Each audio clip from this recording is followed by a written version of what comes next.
Hey guys, welcome to The Fearless Prepper. Now, I kind of feel like I can't not talk about what is currently going on in the world in regards to Russia and Ukraine. Obviously, this is a prepping channel, so I kind of feel like I have to say something in regards to what is going on. And just kind of general ways that we can be preparing for what's happening so that we aren't obsessing over it and we can focus on what we need to and be productive. So whenever we're faced with a situation in our lives that we have absolutely no control over, worrying about it isn't going to help anything, but will only add stress to our lives. So I would really like to start off by encouraging each of you to not obsess or worry too much about what is playing out between Russia and Ukraine. That doesn't mean we shouldn't care or have concern about others who are currently in the thick of things and in the situation. Of course, we should keep everyone involved in our prayers as our hearts go out to them, and we don't want to see anyone in pain or have to endure suffering. My heart and prayers sincerely go out to all those who are involved in the situation. But when it comes to those of us who are outside of the situation, constantly worrying about a worst case scenario, checking the news and updates every hour and allowing ourselves to be consumed by this or any particular event is not productive and will only cause more stress in our lives. I admit at times I've definitely been guilty of this, even just keeping up on what's going on inside the prepping community and keeping up on other preppers' videos. We definitely need to be mindful of how much we allow ourselves to consume this type of information, regardless of whether it's true and accurate or not. So number one is what not to do. Do not worry about what you can't control. So instead of focusing your thoughts, your time, and energy on what you can't control, I would strongly encourage you to shift your thoughts and energy on what you can control. We've all seen movies or heard stories where the toughest or most prepared person who's in the group ends up being the first to be injured, the first to lose their cool, or the first to be taken out. Because although they were physically prepared, they failed to master their own thoughts and mind. So folks, let that be a lesson to you.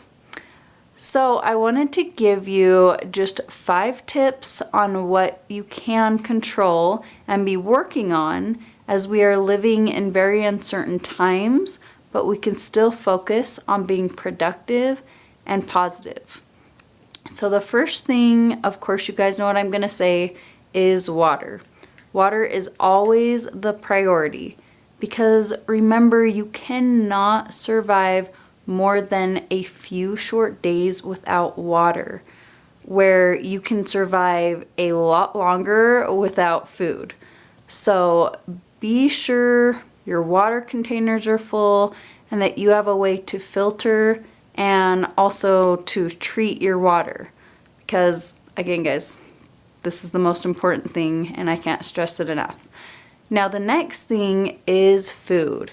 If you guys aren't already, I would suggest you go follow Christian over at the Ice Age Farmer. He recently put out a video regarding the global wheat production and how what's going on in Ukraine will essentially have an effect on our food prices increasing even more so. So whether you are new to prepping or have been at this for years, you absolutely need to continue stocking up on both your short-term and long-term food storage. If your previous goal was to have 1 week or 1 month or 1 year of food supply, I would encourage you to reevaluate your goals and consider setting even higher goals. you will never have too much extra food on hand. So regardless, you guys keep stacking it, stock up on more food. If you don't already know how, now would be a great time to learn how to garden, fish, hunt, or even start a hobby farm. Another thing you can do is check your current inventory, particularly your short-term food storage. I recently did this and I went through all of our short-term food storage and double-checked the expiration dates, made sure there were no dents in our cans, and made sure that everything was in its proper place and that all of our food storage and supplies were organized. So that's a great way to be prepared. Now next is communications. Do you have a way to charge your phone if the power goes out? Do you have walkie-talkies to communicate with your neighbors? What about a ham radio so you can communicate with others during an emergency? Having a way to communicate during an emergency may be vital. I personally want to level up in this area and would love to get a ham radio and license. I just think that would be so legit, and it is definitely one of my goals. So the next thing I wanted to remind you is gas. We've all seen that gas prices have started rising in this past week, and we know that they will just continue to go up and up. I try not to ever let my tank get below half full, and I would encourage you to do the same. Having extra gas stored properly will also help. Now, the last thing that I want to mention is cash. I've heard a lot of people mention it, have cash on hand. We all know this is preppers, but don't forget, it's not so much how much cash you want to have on hand. That's completely up to you.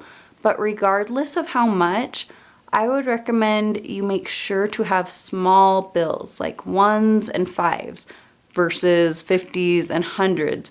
Because even if you have the cash, others may not have the correct change.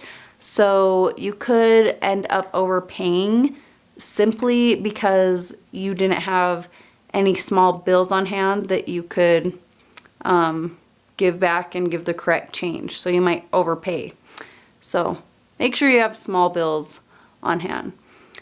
Lastly, guys, I just want to remind you that time is so precious.